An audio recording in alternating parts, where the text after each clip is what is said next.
In the Evergreen State, art has no limits, and creating it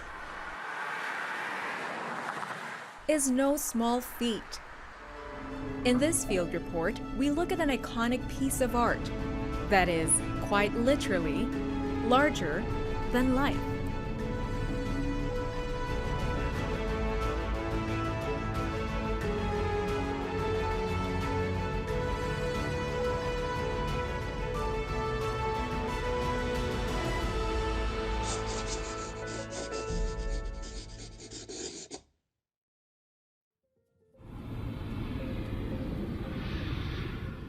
If you've flown into Seattle and had to wait for your luggage at SeaTac,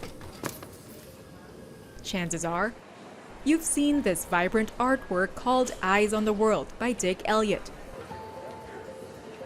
And if you look close enough, you'll notice that those are industrial reflectors, just like the ones you see on bicycles, highways, and your neighbor's mailbox. Every single one designed to form a collective pattern that measures 6 by 20 feet. And if you think that's massive, it has an even bigger relative. Take a trip to Yakima and you'll find what's called the Circle of Light on the Yakima Valley Sundome, where 48,000 industrial reflectors adorn the ring of the dome, forming 24 different panels that catch the rays of the Yakima sunshine, giving the dome a glowing halo of light. Measuring a total of 880 feet, it's the largest piece of public art in the state. Every year, millions of people flock to the Yakima Sundome for different events, and of course, its most popular one, the Central Washington State Fair.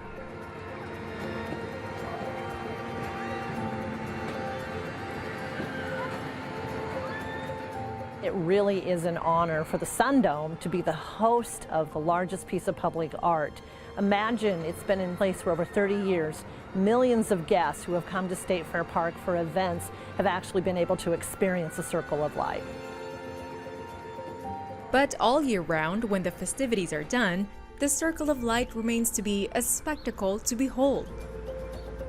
It was installed in the early 90s by the late Ellensburg-based artist Richard C. Elliott, also known as Dick Elliott, who was known for his iconic choice of medium. Janae Huber of the Washington Arts Commission tells us more.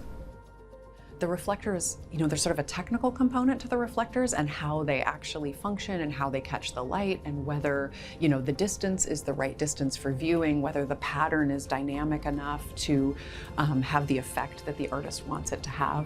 Every 4 panels is inspired by a traditional Yakima basket pattern, and then the other patterns are Dick's own. It's so much a part of the building itself and about what makes that building a really wonderful, magical space. 14 years after Elliott's death, and after decades of wear and tear, the Circle of Light needed a refresh. To preserve the Circle of Light and Elliott's legacy, ArtsWA made it their mission to restore it. The difference in color between the old and the new is pretty astounding. You can really see how the reflectors have faded in the sun over time. With the help of a contractor and $500,000 in legislative funding, plans for the restoration began to take shape, but not without a hitch. For one, the original manufacturer of Elliott's reflectors no longer made certain colors. So we needed custom batches of all of the other colors to have them and try to replicate as much of the shade, as close to the shade as Dick used in 1992. And many of these phone calls had to be done by Zoom, and then you can imagine ArtsWA had to work with companies overseas where these reflectors were made, and subsequently, had some delays getting them. Fast forward May of 2022, those reflectors were manufactured and finally arrived over in Seattle and were brought over here. And so the project started in June of this summer and was completed ahead of schedule and on budget, restoring this beautiful Circle of Light.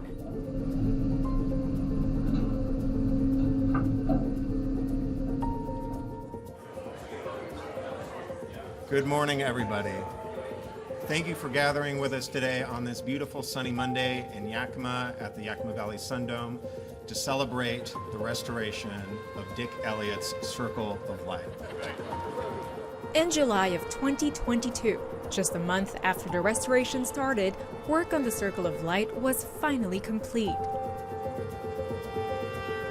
With the new reflectors and an advanced adhesive technology, it's ready to shine for at least another 30 years.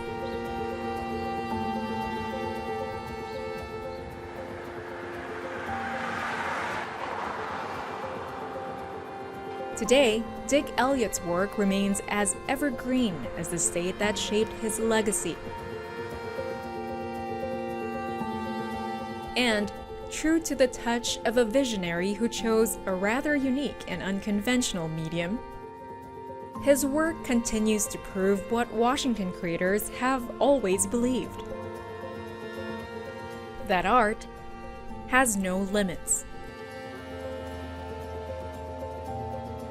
One of the things about public art specifically is the way that it elevates our humanity. There's sort of a conversation that happens with public art and with a community, and it's less about, do you like that specific artwork or don't you like that artwork, and it's more about the ways that artwork can enliven our public spaces. Ultimately, that's pointing to our humanity and who we are as humans, the need to make things, the need to be in conversation with each other, and artwork really does that.